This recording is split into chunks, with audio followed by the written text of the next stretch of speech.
E a primeira pergunta é do Borges. Ele falou o seguinte: salve supernovas, Kizaru está indo para a ilha Egghead e Zoro está na entrada. Vamos ter Kizaru versus Zoro. Quem vence? Duvido o Oda deixar o Kizaru vencer o Zoro nessa altura da história. Acho que vai ter uma luta sem vencedor, ou acho que o Oda vai pôr Kizaru versus o bando do Luffy, com o bando vencendo com certa facilidade. O que vocês acham? É interessante a gente ter esse pensamento sobre o nível de poder do Zoro, porque ele realmente derrotou um comandante de Yonkou, que foi o King. E a gente viu que comandantes de Yonkou tem um certo nível aproximado ao Almirante, como a gente viu com o Marco enfrentando o Kizaru, enfrentando ali pontualmente em alguns momentos, não foi um X1 completo, mas ele conseguiu bater de frente em alguns momentos, e até com o próprio Aokiji e até com o próprio Akainu também. Porém, no próprio arco de Wano, o Oda colocou uma dúvida nisso, porque chega o Touro Verde e acaba derrotando o Queen e o King com uma certa facilidade, e é claro que a gente não sabe exatamente como esse evento aconteceu. Se o King e o Queen estavam presos, se eles estavam com alguma deficiência, se passaram dias depois da luta contra os Mugiwaras, eles poderiam ter se recuperado devido às suas frutas Zoans, que tem esse poder regenerativo, e essa é uma discussão muito boa que a gente já falou muito sobre isso aqui no canal. Eu acredito que esse não é o momento pro Zoro derrotar o Almirante, talvez seja um bom momento dele enfrentar aquele Serafim do Mihawk, seria uma cena bem engraçada, assim como o Luffy também encontrar a Serafim da Boa Hancock.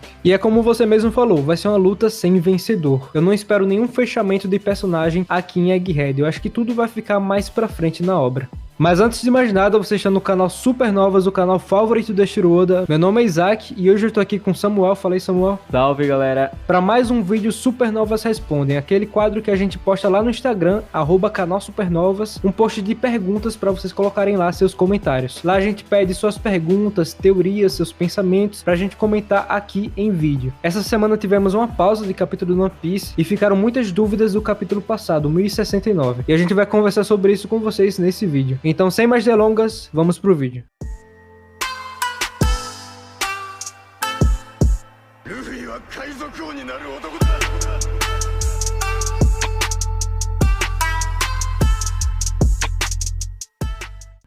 A Bipolar falou o seguinte: segundo o que é explicado no último capítulo 1069, os Goroseis presencialmente estão acima de Vegapunk para dar ordens aos pacifistas. Vocês acham que teria alguma chance deles fazerem algum movimento e aparecer agora em Egghead nesse capítulo ainda e conseguirem capturar o Vegapunk? Ou essa luta já estendeu demais e eles vão conseguir fugir da CP0 para Elbaf?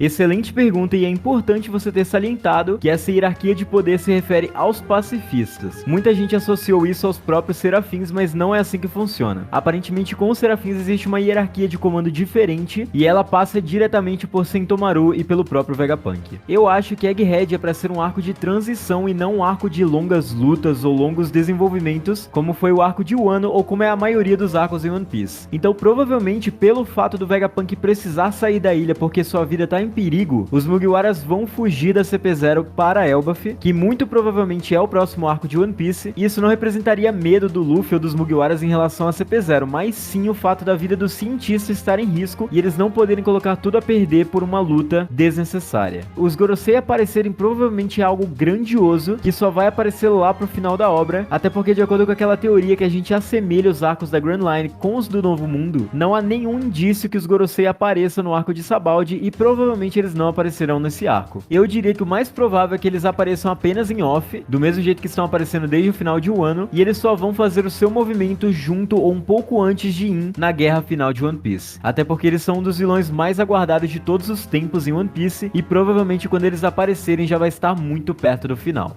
Pô, cara, os Gorosei é o tipo de pessoa que só se levanta quando alguma visita chega em casa. Eles só vão agir quando os Mugiwaras invadirem ali a Terra Sagrada. Concordo plenamente, cara. E a próxima pergunta é do Fernando. Ele falou o seguinte: o Luffy ativou a quinta marcha no país de Wano em sua quase morte. Agora no arco de Vegapunk não seria muito precipitado ele ativar a quinta marcha tão facilmente como foi na luta contra o Rob Lucy? Quando o Luffy despertou o Gear 5, ele não sabia que ele tinha essa transformação. Foi um acaso, ele se transformou ali depois que ele acabou morrendo, entre aspas. Até o próprio Kaido falar isso no mangá, porque ele sente mais ou menos a presença do Luffy indo embora. Mas aí o Luffy com seus batimentos conseguem voltar, e depois disso na própria luta contra o Kaido, a gente vê ele saindo dessa forma Gear 5, ele fica até um pouco mais velho, fica numa forma diferente, e depois ele consegue voltar com os tambores que representam ali os batimentos cardíacos dele. E aqui em Egghead, um pouco depois, a gente já vê o Oda flertando com essa transformação logo no começo, ali quando ele se encontra com a Bonnie, e agora dessa maneira assim, do nada, ele simplesmente se transforma, ele já dominou esse despertar dele completamente. O que pra gente não é tanto uma surpresa, porque o próprio Luffy chegou em Enies Lobby já sabendo Gear 3 e Gear 2, tudo dominado, tudo certinho, e a gente nunca viu ele treinando essas transformações. É uma coisa que nós, fãs de One Piece, já estamos acostumados. Os personagens chegam já numa ilha nova, já sabendo as suas novas transformações. Então foi a mesma coisa aqui com o Gear 5. O Oda simplesmente, ele quer desenhar muito isso e tá muito na cara, ele desenha o Gear 5 sempre que ele tem a oportunidade de desenhar nas capas, onde quer que seja, e com certeza ele tá se divertindo muito nessa transformação aqui. E ainda sobre o despertar, o JH Frost falou o seguinte: sabemos que o despertar de Paramécias faz o usuário transformar o ambiente, porém a fruta da Robin já tem esse poder naturalmente. Então na luta contra a Black Maria, que inclusive aconteceu recentemente no anime que tava incrível, quando ela vira aquele capetão, podemos interpretar que ela despertou o poder de sua fruta? Primeiramente, adorei o modelo capetão da Robin, gostei muito do nome. E sim, cara, eu concordo. Ali eu acho que ela despertou realmente o poder da fruta. E como em One Piece agora a gente tem a incógnita de não saber realmente se as frutas são Zoan, ou Logia, ou Paramécia, porque o governo alterou vários nomes de frutas, até mesmo a da Robin pode ser outro tipo. Embora eu não acredite nisso, pelo fato de que aparentemente o governo não a caça por sua fruta, e sim pelo que ela representa como a última sobrevivente do país Johara, até agora há pouco, que a gente descobriu que o Sal também está vivo. Mas é interessante ver diferentes tipos de despertares dos mesmos tipos de fruta, porque se fossem todos do mesmo jeito, seria um pouco monótono e não teria muita novidade quando aparecesse outra fruta do tipo. Por exemplo, a fruta Logia de Barba Negra. Nós sabemos que provavelmente o despertar das Logia é transformar o terreno todo no elemento, assim como foi a luta entre a Aokiji e a Kainu lá em Punk Hazard, mas o Barba Negra aparentemente já faz isso sem despertar sua fruta. Então o seu despertar pode ser algo diferente disso, como se transformar numa criatura, como a gente falou nesse vídeo aqui, e assim como a Robin, ele se transformaria num demônio gigantesco. Seria muito interessante ver o Oda brincando com esses despertares, até porque isso provavelmente vai ser o que protagonizará a guerra final de One Piece, já que o Luffy despertou sua fruta e nos mostrou sua forma final e mais poderosa. E provavelmente Barba Negra e outros vilões vão ter que ter formas parecidas para enfrentar a dele. Então sim, a Robin provavelmente despertou sua fruta naquela cena. Mano, já pensou se das 3 frutas do Barba Negra que ele tem, ele consegue despertar as 3? Aí é apelação absoluta.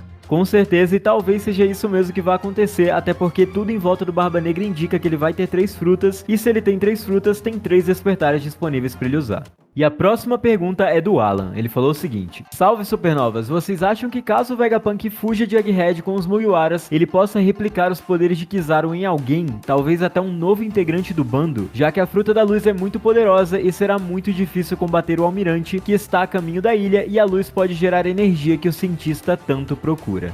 Cara, sobre isso, a gente tem o próprio Frank, que ele tem um raio laser. Inclusive, o Léo, ele levanta muito isso, que quando o Frank vai atingir a Big Mom com o raio laser, quando ele ameaça a Big Mom, ela mostra um certo medo, porque realmente o raio laser é uma tecnologia, algo antigo, algo que vai além do lado místico. Então, o Vegapunk pode muito bem ter já estudado isso e ter feito esses raio lasers. Inclusive, o Frank tem acesso aos estudos de Vegapunk lá na Ilha Karakuri, quando ele é teletransportado ali pelo próprio Kuma. Inclusive, o Kuma tem os pacifistas dele que tem esse mesmo raio laser, então pode muito bem ter sido um estudo do Vegapunk em Akuma no Mi, inclusive na própria Akuma no Mi do Kizaru, porque se eles têm acesso ao DNA de Shichibukais, por que ele não teria acesso a DNA de um almirante? Porque é uma coisa muito mais simples pegar um DNA de um almirante do que de um pirata que é um rebelde. O almirante estaria fazendo um trabalho pro bem do governo, então eu acho que tá tudo ligado e o Frank já tem essa tecnologia, mas é claro que sempre dá pra aprimorar, principalmente agora com o Vegapunk. E se o Vegapunk vai pro bando do Luffy, passa pelo menos 1 a 2 semanas ali no bando do Luffy, imagina o tanto de coisa que o Frank vai poder aprender e vai melhorar no navio, com certeza.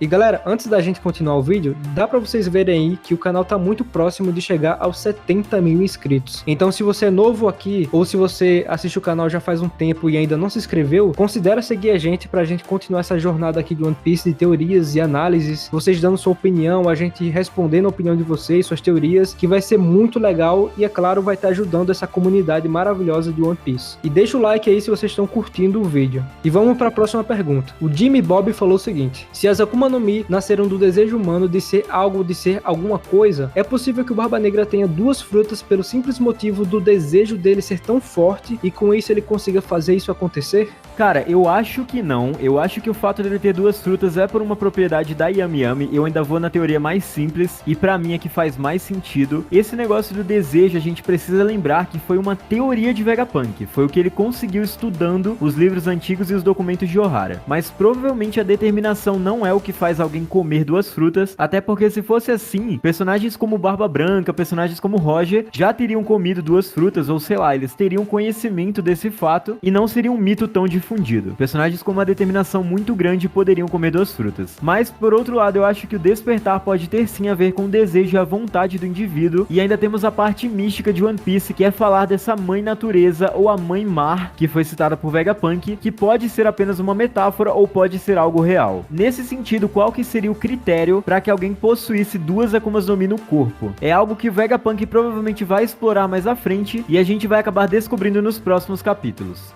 E a próxima pergunta é do Luffy. Salve Supernovas, tudo bem? Tudo, mano, e com você? Bem, a minha teoria é a seguinte: quando o Luffy encontrar o One Piece, qual seria a reação dele? Ele iria rir como Gold Roger ou faria outra expressão? Isso tem cara de vídeo no canal, hein? Exatamente, a gente já fez um vídeo sobre isso e é claro que as ideias vão se renovando com o tempo, a gente pode repensar teorias, a gente pode ver como essas teorias se encaixariam agora no mangá e mais recentemente a gente viu reações dos personagens sobre o sonho do Luffy e sobre as Akumas no Mi, quando o Vegapunk revela sobre as Akuma no Mi. A gente vê ali a reação de alguns Mugiwaras. E todas elas são de surpresa. Ninguém chega a dar risada ou ficar triste, alguma coisa assim. Até porque não é exatamente isso que vai estar lá no One Piece. Não vai ser a história do One Piece exatamente. E como a gente falou, talvez o motivo deles terem rido não é sobre exatamente o que são as Akuma no Mi ou o que é o século perdido. É como essa história foi contada de uma maneira alegre. De uma maneira que talvez o Joy Boy deixou escrito. Ou talvez ele deixou alguma mensagem em áudio. Talvez num dendemushi de comunicação. E reproduziu ali pro bando do Roger. E sobre isso, é claro que seria muito interessante que o Luffy não tivesse a mesma reação do Roger e o próprio bando inteiro. Seria muito legal que ele ficasse sério, alguma coisa do tipo, para que realmente quebrasse esse padrão, para que realmente quebrasse essa expectativa que a gente já tem já definida, que eles vão chegar lá, vão descobrir o que é e todo mundo vai rir. Eu acho que é uma coisa que todo mundo espera que será assim, mas que talvez não necessariamente seja. Eu acho que seria muito interessante que fosse diferente, então comentem aí o que vocês acham sobre isso. E o Almeida falou o seguinte: Rob Lucci alcançou seu despertar através da ciência, e por isso possui um Hagoromo negro artificial. Nesse caso, os guardas de Impel Down teriam passado pelo mesmo procedimento, mas fracassaram, ficando presas numa forma bestial.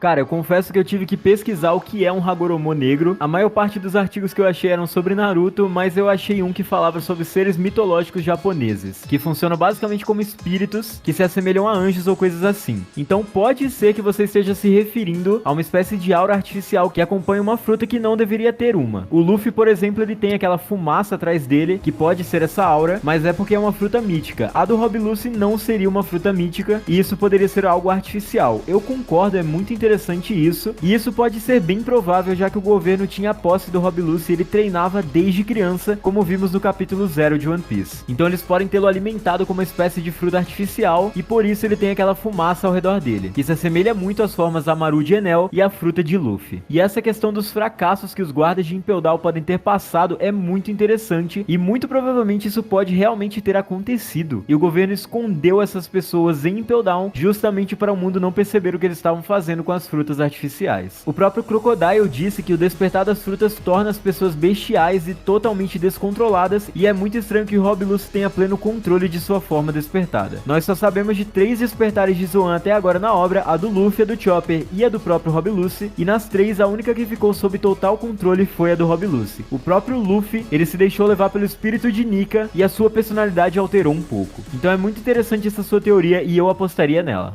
E o Robson Costa falou o seguinte: uma dúvida que tive sobre as informações que Vegapunk comentou nos capítulos anteriores é que há 800 anos atrás eles eram bem evoluídos. Como a Toki, mãe do Momonosuke, veio de 800 anos atrás e não achou as coisas atrasadas, entre aspas, já que ela veio do passado, seria esse algum furo do roteiro? Cara, existe uma diferença entre coisas atrasadas e coisas que fazem parte da cultura de terras. Por exemplo, o Wano. O Wano é uma terra bem peculiar pela sua cultura se assemelhar muito ao Japão antigo, e a gente pode citar em One Piece várias outras terras que têm culturas bem específicas. Dressrosa, que se inspira na Espanha, Amazon Lily, que se inspira na China imperial, e Skypiea, que se inspira nos impérios maias, astecas, os impérios antigos. Então essas terras não são necessariamente antigas ou desatualizadas de certa forma. Elas são apenas culturais e representam um povo que viveu na antiguidade, mas existem tecnologias sim em todas essas terras. Em Skypiea a gente pode ver o uso dos dials e toda a tecnologia que envolve esses objetos. Em Dressrosa nós temos fábricas de brinquedos e outras coisas. Em Amazon Lily tem uma estrutura muito boa, uma arquitetura muito bonita. E os próprios dials em Skypiea representam um ponto tecnológico muito alto para One Piece. Tanto que os Mugiwaras ficam impressionados com essa tecnologia, mesmo eles vindo de terras entre aspas mais evoluídas por ter contato com o mundo exterior. Então eu acho que a Toki não se impressionou com essa tecnologia ou achou as coisas atrasadas de certa forma, porque ela considerou que fazia parte da cultura das terras que ela visitou. E não foram muitas, já que em pouco tempo ela já foi para Wano e ali ficou até sua morte. Mas se por acaso ela fosse para Egghead, por exemplo, ela teria um choque muito grande por se sentir em casa, já que a Egghead é toda parecida com o reino antigo em questão de tecnologia. Seria muito interessante ver essa dinâmica, mas infelizmente acho que não vai acontecer, mas pode ter sim algo do tipo com as pessoas que conviveram com os sobreviventes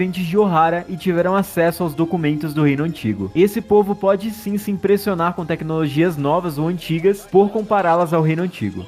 E é com isso que nós encerramos esse vídeo, galera. Espero que vocês tenham gostado. Se vocês gostaram, não se esqueçam de deixar o like aí embaixo e comentar o que vocês acharam. E se inscrever no canal para não perder mais nenhum vídeo nosso. E checar os links na descrição das nossas redes sociais. O Discord, o Instagram e a plataforma de lives do canal. E é isso, galera. Valeu! Valeu, galera!